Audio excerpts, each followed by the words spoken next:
فسد کے ذریعے کتنا خون خارج کیا جائے یہ جاننا ضروری ہے نا کہ فسد کھلے ہوئے ہیں تو اس میں پھر کتنا خون خارج کیا جائے. تو اطباء نے اس کی مقدار نہیں بتائی ہے کہ اس مرض میں اتنے ml یا اتنے گرام خون خارج کیا جائے، بلکہ فسد میں جو خون خارج کیا جاتا ہے اس کے 4 پیمانے بتائے ہیں. وہ 4 پیمانے کیا ہیں؟ نبض کو دیکھا جائے، خون کی قوت اخراج کو دیکھا جائے، خون کا رنگ اور خون کا قوام. یہ 4 چیزیں جو ہے نا یہ پیرامیٹرز ہے کہ فسد آپ کو کب روکنی ہے.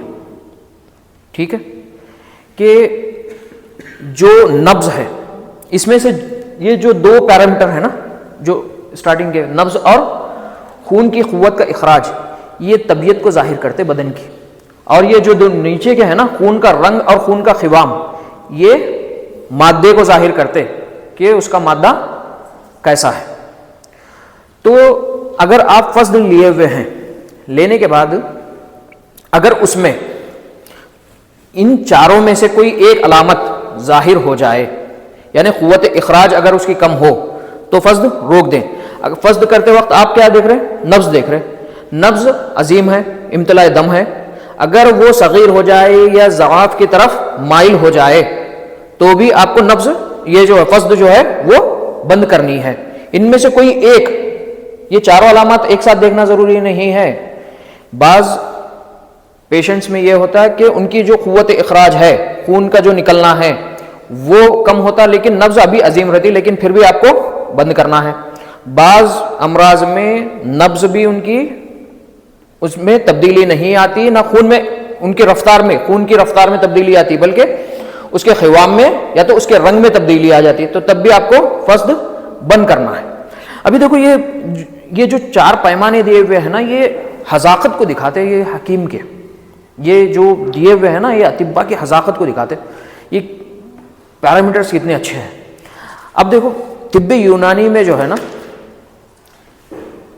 ہر شخص کو جو ہے نا انڈیویجویلٹی پہ مانا گیا ہے، یعنی ہر شخص کا جو مزاج ہے وہ ایک دوسرے کی نسبت میں الگ ہے.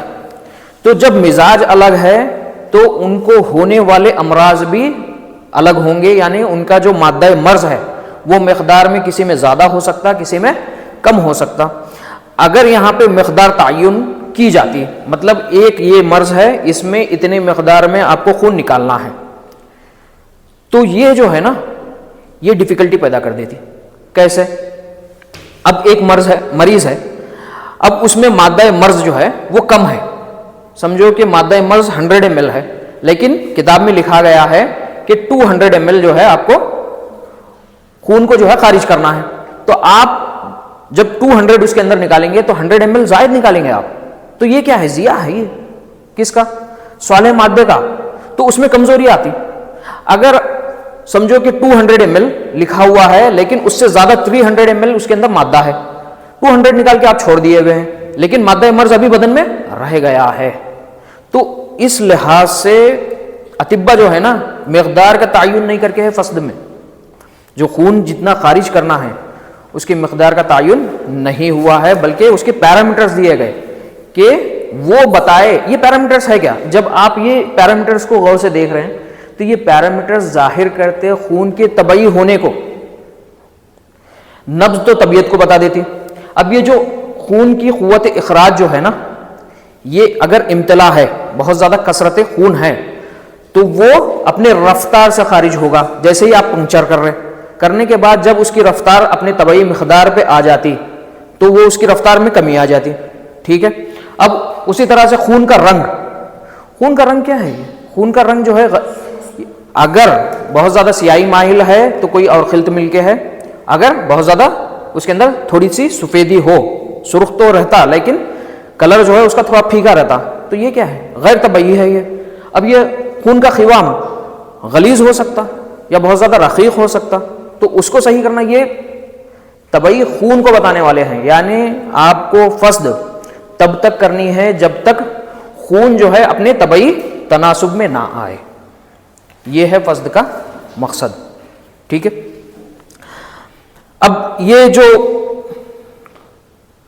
خون خارج کرنا ہے تو اس ضمن میں جو ہے طبیب کو یہ علم ہونا ضروری ہے کہ کس مرض میں یہ چاروں پیرامیٹر میں سے کون سی چیز کا زیادہ خیال رکھے، یہ علم ہو، ورنہ پھر بہت زیادہ نقصانات کے چانسز بڑھ جاتے ہیں۔ اب کثرت دم ہے، جیسے اگزامپل کثرت دم ہے کسی میں، آپ اس میں فصد کھول رہے ہیں، تو آپ کو سب سے زیادہ دیکھنا چاہیے نبض پر، اور آپ کا خیال رہنا چاہیے قوت اخراج پر، خون کی قوت اخراج پر۔ آپ کثرت دم پہ فصد کھول دیے ہوئے ہیں، اس کے بعد آپ دیکھ رہے ہیں نبض اور اس کی رفتار، اگر وہ رفتار کم ہو یا وہ نبض عظیم سے صغیر کی طرف یا تو ضعیف کی طرف مائل ہو جائے تو آپ کو فصد جو ہے وہ روک دینی ہے، ٹھیک ہے۔ اب اسی طرح سے آپ فصد لے رہے ہیں کس میں، ورم دموی میں،